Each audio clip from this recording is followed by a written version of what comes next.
प्यार दिखता नहीं, पर बात सही है कि बाप भी अपने बच्चों से प्यार करता है, लेकिन माँ बेटे का रिश्ता ना वो तो अलग ही है। अब अपनी माँ को देख ले। सुना दिया ना फैसला? हाँ, कि मुझे नहीं पता तेरे लिए कैसी लड़की लानी है, और खुद ले ली जिम्मेदारी। और उन्हें तो पक्का भरोसा है कि उनकी पसंद को तू ना नहीं बोल सकता। वैसे कविता जी ज्यादातर तो हमेशा सही बोलती है, लेकिन इस बार मुझे लगता है कि तू उनकी बात नहीं मानने वाला। भाई श्रवण, हाँ क्या हो गया यार? इतनी फुर्सत नहीं कि बाप की बात सुन ले। अरे रोज रोज थोड़ी बैठा रहता हूँ तेरे सर पे। नहीं पापा, मैं तो कुछ जरूरी काम कर रहा था। तो भाई मुझे मत सिखा, सब पता है मुझे। पापा को कहीं मेरे और सुमन के बारे में पता तो नहीं चल गया?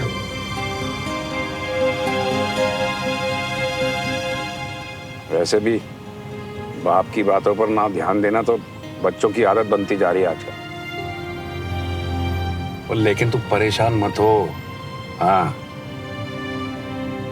और सुन, टाइम निकाल कर बाप के साथ एक बार बैठ जाना, बातें करेंगे। जी पापा।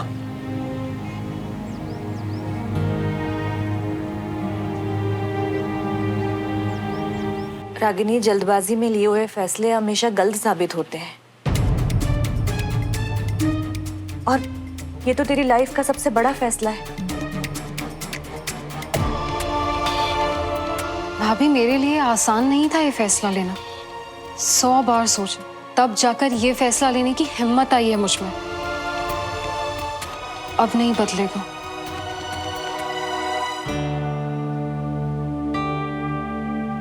राजेंद्र की खुशी के साथ साथ हम सब तेरी खुशी भी चाहते हैं, ठीक है? लेकिन इनके आने तक तो रुक जाना। तेरी फ्लाइट में तो टाइम है अभी, है ना?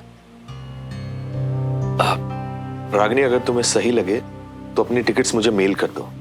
मैं जब तक ऑनलाइन चेकिंग की प्रोसेस कर देता हूँ।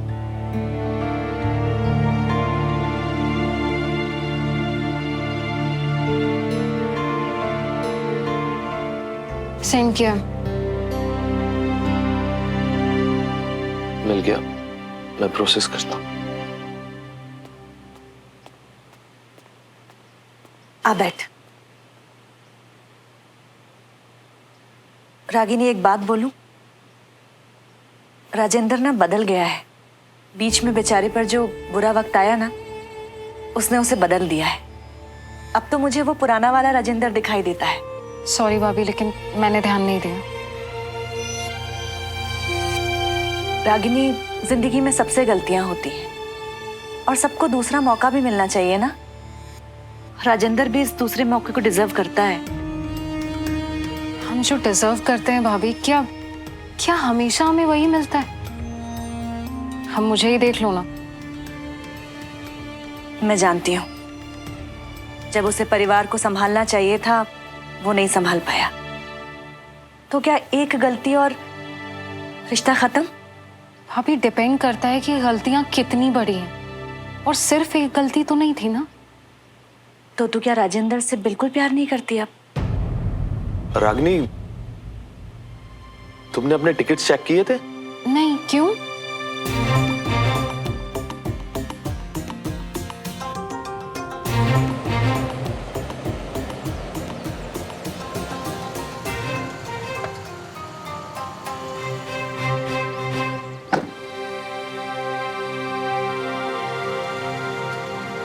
श्रवण, हाँ क्या हुआ बेटा? क्या ढूंढ रहा है? कुछ नहीं पापा। सामान उतार, चल।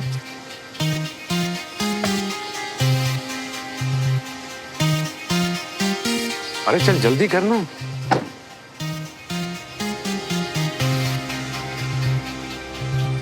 अरे आना, जल्दी कर। ओ हाँ मियाँ, हमको ऐसे ही मिले बिना जा रही थे क्या? Good morning uncle ji. Good morning, good morning. Bunty, तू यहाँ क्या कर रहा है? अरे क्या मियाँ, ये देखो दुआएं ली।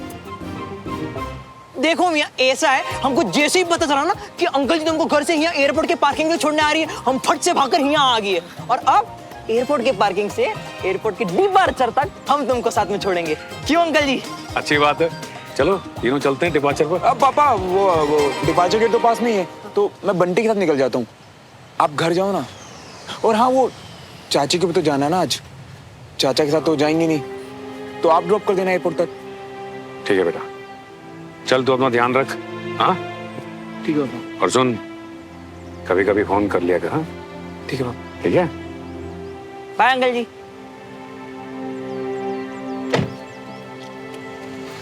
बाय पापा। बाय बेटा। क्या मॉल वाला में टाइम वेस्ट कर रहा है? और जो काम मैंने कहा था वो किया? जहाँ पना अपने तशरीफ के टोकरे को उठाकर जरा इस तरफ आने की गुस्ताखी तो करे मियाँ। हम दिखाते हैं ना तुम्हें हमारा इंतजाम।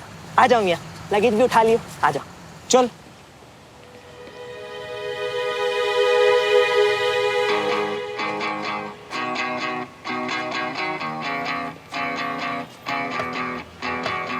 दो दिलों के अंकल गए? दास्ता कुछ अधूरा कुछ था पूरा ख्वाब सा। कंचन जी, सुबह सुबह ना कॉफी पी के दिमाग झंझना के घुल जाता है, तो आइए दिमाग का ढक्कन खोल लिया जाए। मेरा दिमाग तो बिल्कुल ठीक है बंटी जी, पर आपके लिए चलती हूँ। नीलों की थी दूरियां जो दरमिया फिर भी जुड़े दोनों के रास्ते। श्रवण, अगर तुम्हें आज बाय नहीं बोल पाती ना तो क्या पिछली बार तुमसे झूठ बोला था, इस बार सच में फ्लाइट छूट जाती और क्या होता? और सुमन, तुम्हें सच में ऐसा लगता है कि तुम्हें देखे बिना, तुम्हें गले लगाए बिना मैं यहाँ से चले जाता? एक दूजे के वास्ते या तुमसे मिले बिना जाता ना मैं, तो मेरा काम भी पूरा नहीं होता, क्योंकि मेरा दिल तो तुम्हारे पास रह जाता। ऐसे कब से हो गए श्रवण? शायद हम हमेशा से ऐसे थे, बस अब डर नहीं रहा।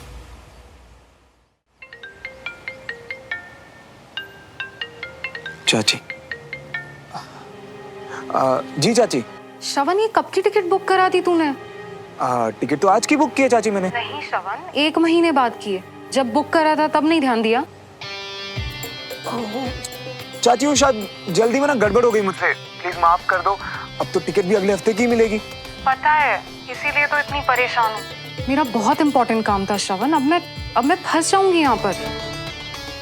अब मैं क्या बोलूं चाची, मुझे तो कुछ समझ ही नहीं आ रहा।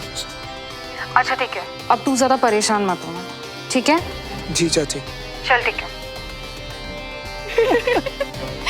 देखा, कहा था ना मैंने, टिकट बुक करने का मतलब चले जाना नहीं होता। अरे रागिनी, तैयार हो? फ्लाइट का टाइम हो गया होगा ना? थोड़ी मुश्किल हो गई है जी। श्रवण ने ना बुकिंग करते समय ध्यान नहीं दिया और गलती से नेक्स्ट मंथ की टिकट बुक कर दी है, तो रागिनी आज जा नहीं पाएगी। अरे तो इसमें मुश्किल क्या है? ये तो अच्छी खबर है ना? भाई साहब, मेरा जाना बहुत जरूरी था। पर अब जो हो गया है उसके लिए उदास होने की बजाय कुछ दिन खुशी खुशी हमारे साथ भी रह लो। क्यों भाई, हैं? परेशानी कहाँ है? सब अच्छा ही है। कितना अच्छा होगा ना श्रवण, अगर ये टाइम जल्दी से बीत जाए। बस ये बचे हुए दिन ना किसी तरह जल्दी से निकल जाए। सुमन, हमारा इंतजार तो सालों का था, ये कुछ दिन तो ना यूं निकल जाएंगे। अब मैं तुम्हें सीधा रजिस्ट्रार ऑफिस में मिलूंगा, ओके? हाँ, और हम भी आपसे डायरेक्टली ना वहीं पर मिलेंगे। और बाद में मिलने के लिए ना मियाँ, सबसे पहले फ्लाइट पकड़ना जरूरी है। तो चलो अभी ये सब छोड़ो, फटाफट चलो, वरना फ्लाइट छूट जाएगी।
पार्क में खेल रहा है। अरे इस घर में किसी को खाना नहीं रहता है तो मुझे इतनी जल्दी जल्दी सुबह सुबह नाश्ता क्यों बनवाते हो? अब क्या हो गया? सुमन को सुबह सुबह कैंट जाना था, कंचन चाय पीकर गायब हो गई और वीर और डमरू गायब है। अब तो मुझसे इतनी मेहनत क्यों करवाते हो भाई? तुमने खाना बना लिया ना, बस बच्चों के पीछे मत भागो। जब उनको भूख लगेगी तो अपने आप खा लेंगे। अच्छा, मैं पीछे पड़ती हूँ सबकी? इस घर में ना भला भी करनी जाओ और नहीं हंसो। मैं तो सिर्फ इतना सोच रहा हूँ कि तुम आज तक नहीं बदली। बिल्कुल वैसे ही हर काम को सीरियसली करती हो, बिल्कुल वैसे ही गुस्सा भी। वीर होगा, जाइए जाके आप दरवाजा खोलिए, मैं जब तक नाश्ता लगाती हूँ।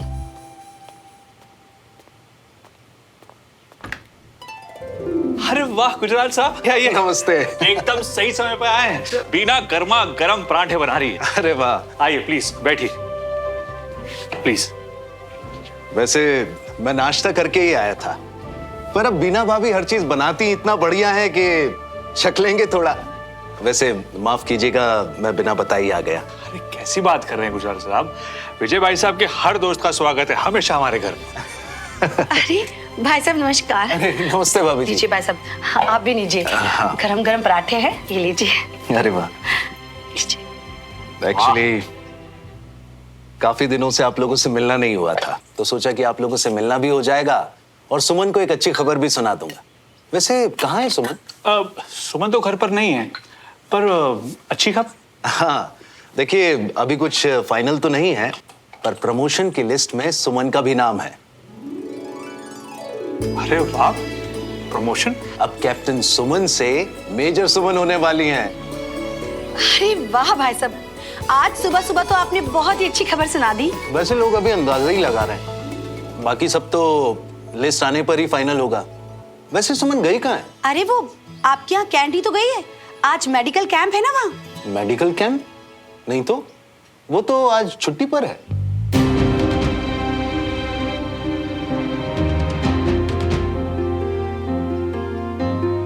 बच्चे भी ना आजकल इतनी जल्दबाजी करते हैं कि क्या बताएं, शायद गई होगी किसी दोस्त के घर।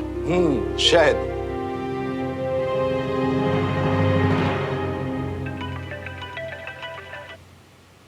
हेलो जी, अभी ठीक है।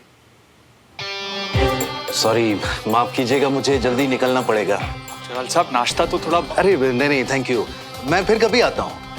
नमस्ते बाबू। नमस्कार। बहुत अच्छे पराठे बने थे। जी ओके।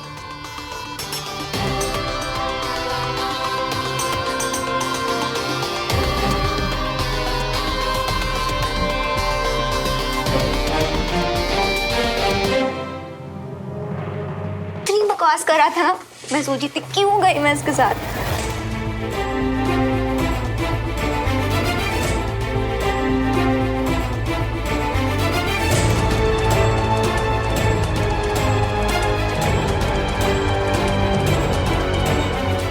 बीना, जरूर कोई गलतफहमी हुई होगी, वरना सुमन हमसे झूठ क्यों बोलेगी?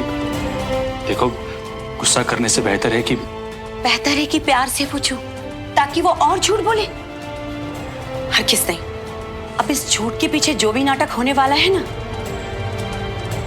वो हमें पहले से पता होना चाहिए।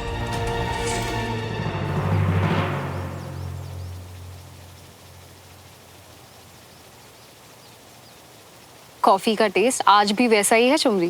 बहुत अच्छी कॉफी बनाई है। थैंक यू दीदी।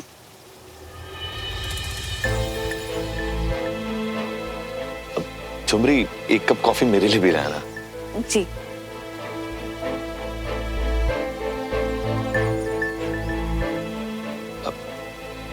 तुम टेंशन मत लो रागिनी, तुम्हारे टिकट मैं करवा दूंगा। मुझे पता है ये तुम खुद भी कर सकती हो, मगर ट्रेवल एजेंसीज में मेरे कुछ दोस्त हैं, तो थोड़ा काम जल्दी हो जाएगा, इसीलिए। Thank you. नमस्कार। अरे नमस्कार गोयल साहब, कैसे आप लोग? रजीजा जी नमस्ते भाई आइए साहब। बैठिए। बताइए गोयल साहब, कैसे हैं आप? तो देवराज भाई साहब नहीं दिख रहे। वो कहीं बाहर गए हैं भाई साहब। बहुत एक्साइटेड लग रहे हैं आप, लग रहा है कोई बहुत बड़ी खबर लेकर आए हैं भाई साहब के लिए। अब क्या बताएं, बात ही कुछ ऐसी है। आप चाहे तो हमें बता सकते हैं या फिर सीधे देवराज भाई साहब को ही।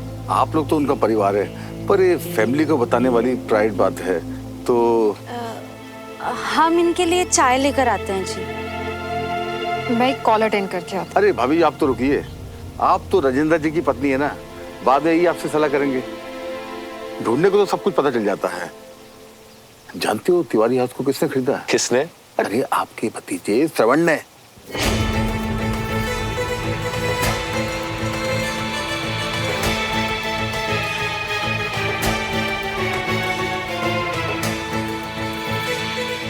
अब पूछिए किसके लिए खरीदा है? कर्नल साहब की बेटी सुमन तिवारी के लिए, और उसके नाम कर दिया है। श्रवण के पास इतने पैसे कहां से आएंगे? अरे दोस्तों से ले लिया होगा। अरे हम तो तब सोच में पड़ गए जिसमें खरीदार का कोई फायदा नहीं दिख रहा था। हमने तो खोजना शुरू किया। ये खबर पक्की है राजेंद्र जी।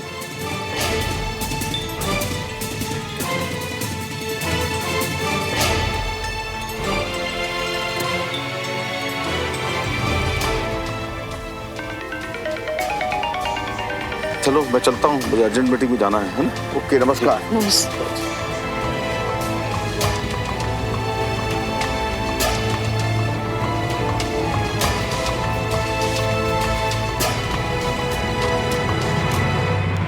उफ, ये तेरी आर्मी ट्रेनिंग ना, तूने कपड़े चेंज करके ठीक से रख भी दिए। कमाल मेरी ट्रेनिंग का नहीं है, प्रॉब्लम तेरे आलस की है कंचा। यार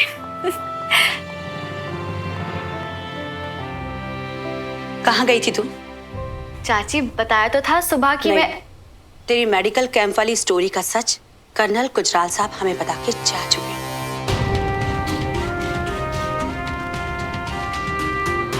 अब तू बता कि तू झूठ कब से बोलने लगी और झूठ बोलकर कहाँ गई थी तू? और तू कंचन, तू भी शामिल है ना इसके झूठ में इसके साथ? अच्छा,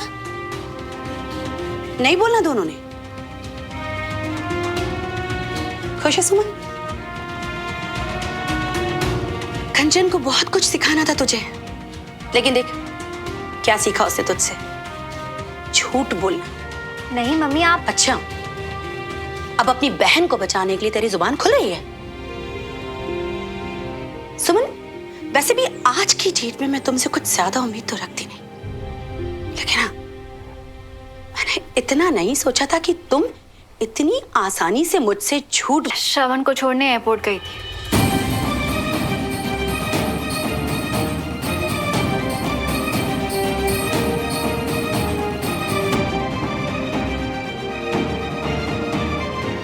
क्या कहा तूने?